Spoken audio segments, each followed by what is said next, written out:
et le libre-échange. Alors, Hervé Juvin, Gabriel, un petit retour en arrière, d'abord si vous voulez bien, sur ce qu'est-ce qu'un protectionnisme intelligent. Le protectionnisme intelligent, il faut le rappeler, Eric l'a introduit dans son introduction, ça a été le mode de croissance de l'Europe.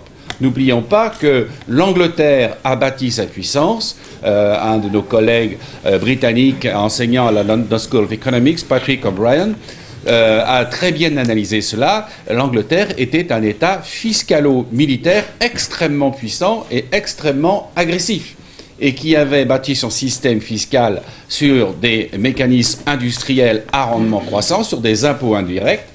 Plus l'activité économique croissait, plus les impôts rentraient. Les impôts servaient avant tout à financer le développement de la Navy, de la Royal Navy, dans la marine de guerre, et les marchés étaient ouverts à coups de canon.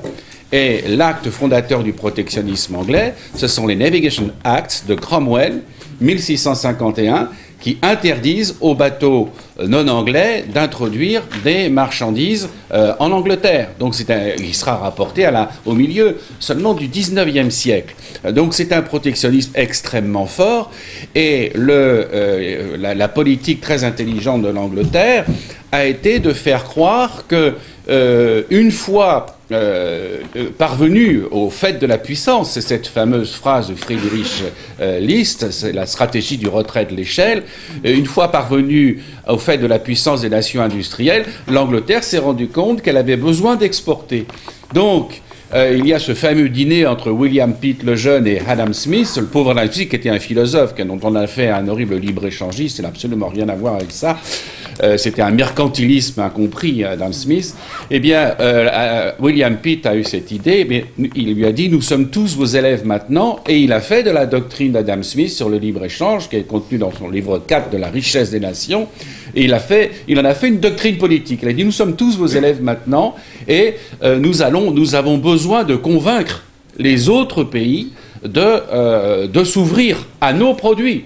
Et c'est le traité d'Éden, le traité de 1786 avec la France, où depuis toujours, depuis qu'ils ont perdu la guerre de 100 ans en 1453, les Anglais rêvaient de spécialiser la France en produits agricoles, en choses futiles, en produits de distraction, les choses sérieuses devant rester en Angleterre. Ce traité sera heureusement rapporté par la Révolution française, mais on aura après une nouvelle période, de nouvelles hésitations, de débats. Je vous renvoie au livre très impressionnant de David Todd sur l'identité économique de la France pour voir comment ce débat politique a structuré la vie politique française sous la Restauration et sous la monarchie de Louis-Philippe et après sous la République, et comment progressivement, dans un premier temps, on a associé le libre-échange à la liberté politique, parce qu'effectivement, sous la Restauration, on avait un protectionnisme inintelligent qui était destiné à protéger la rente foncière de l'aristocratie.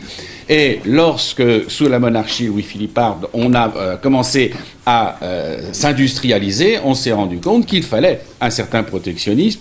Alors ça, on en parle peu, parce que c'est le fruit d'un homme politique qui est peu populaire pour ce qu'il a fait par la suite, c'est Adolphe Thiers. Mais c'est Adolphe Thiers qui, en 1834, lance le processus d'industrialisation de la France et rompt avec le protectionnisme. Et on a cette idée extraordinaire, enfin, ça intéressera sans doute Jacques Miard, qui s'intéresse beaucoup aux stratégies d'influence.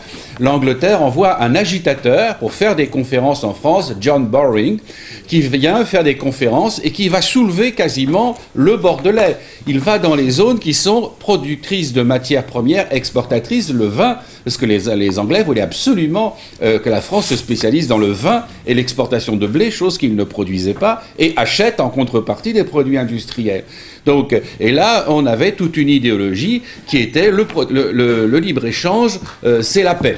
Alors John Bowring perdra, et John Bowring, du soft power, se convertira au hard power, puisqu'il ira après en Orient, et c'est lui qui déclenchera la Seconde Guerre dans l'opium en bombardant Canton pour ouvrir la Chine au marché de l'opium que l'Angleterre produisait en Birmanie pour compenser son déficit commercial avec la Chine.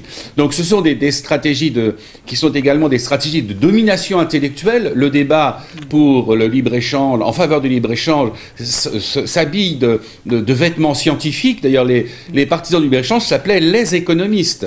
Les économistes, comme aujourd'hui vous avez le cercle des économistes qui pensent tous pareil, comme si c'était une population totalement homogène.